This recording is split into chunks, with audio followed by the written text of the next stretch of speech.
Alors bonjour à tous, c'est Puish. Aujourd'hui on se retrouve pour une petite critique ciné de Knock at the Cabin. J'ai un problème avec l'anglais. Donc un film qui est sorti cette semaine, le dernier film de Night Shyamalan, qui met en vedette principalement Dave Bautista, hein. Les autres sont pas tellement connus au niveau des acteurs. Ça me dit pas grand chose. Et c'est un film qui dure 1h40. Et alors, Night Shyamalan, moi, c'est pas forcément un réalisateur que j'aime beaucoup. Il y a quelques-uns de ses films que j'aime. J'aime bien Sixième Sens. J'aime bien la trilogie. J'aime surtout, en fait, de lui, la trilogie Incassable, Split et Glass. Sinon, c'est pas un réalisateur forcément que j'affectionne. Je trouve qu'il a pas mal de films qui sont assez bof. Et son dernier long métrage, pour moi, il est assez... franchement, il est très moyen, alors qu'il part d'un postulat de départ qui est très intéressant. C'est-à-dire, en fait, en fait, il y a 4 personnes qui débarquent comme ça. Ils débarquent chez un couple, alors un couple d'homosexuels, hein. D'ailleurs, ça représente, c'est quelque chose qui est bien mis en avant dans toute une partie du film, qui ont un bébé chinois. Ça m'a trop fait marrer. Les mecs, je pense qu'il a dû adorer The Last of Us 2. Donc une petite fille, une petite chinoise là qu'ils ont adoptée. Et en fait, ils vont débarquer chez eux sans crier gare. Apparemment, ces 4 personnes ne se connaissent pas. Personne ne se connaît.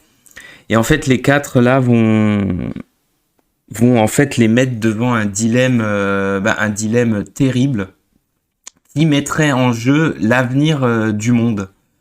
Alors le postulat de départ, moi je trouve qu'il est très intéressant, mais le film, malgré le fait qu'il dure 1h40, il est pas très long, va très vite devenir très ennuyeux, moi je trouve. C'est-à-dire ils vont devoir faire un choix, ils vont devoir faire ce choix, ils vont devoir répondre oui ou non à ce choix 4 fois dans le film, avant une ultime fois. Bon, il va se passer des événements, comme ils refusent, il va se passer, parce ils sont dans un lieu isolé. C'est très difficile de parler du film sans spoiler, donc j'ai pas envie de vous spoiler l'histoire, qui est comme dans beaucoup de films de Shyamalan, le seul intérêt quasiment de voir le film, hein. Parce que là, en l'occurrence, au niveau de l'acting, il y a rien de particulier. À part Dave Bautista, qui est vraiment pas mal, mais moi, de base, c'est un acteur que j'aime bien. C'est peut-être un gros catcheur, mais je trouve qu'il est assez charismatique. Là, il est bien sûr dans un rôle complètement à contre-courant. Il joue un professeur d'école. D'ailleurs, on a du mal à y croire vu tous les tatouages de taré qu'il a sur lui et tout. Mais bon, bref, il est pas mal dans le film. Après, les autres acteurs, encore une fois, j'ai envie de dire, les personnages féminins, j'ai l'impression qu'ils ont été choisis sur le critère il faut qu'elles soient moches.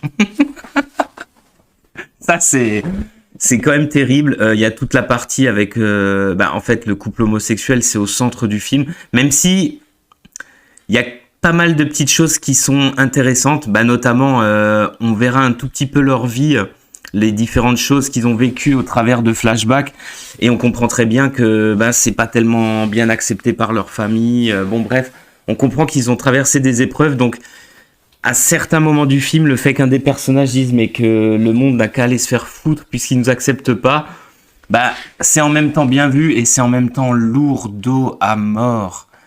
Moi, c'est ça que j'ai détesté dans le film. Je suis désolé, hein, on sent vraiment une propagande, une fois de plus, une propagande LGBT constante pendant le film. C'était presque insupportable, mais j'ai quand même tenu bon pour un dénouement qui est... On se dit tout ça pour ça. Les films de Shyamalan, c'est toujours des films à twist, hein. Là, en fin de compte, c'est pas... je veux pas trop en dire, mais disons que, évidemment, vous vous doutez bien, ils sont dans un lieu isolé. Ils n'ont pas accès en dehors de la télévision à savoir ce qui se passe. Donc en fait, pendant une grande partie du film, la question c'est, mais est-ce que le choix, on les met devant un choix cornélien qui met en jeu l'avenir du monde?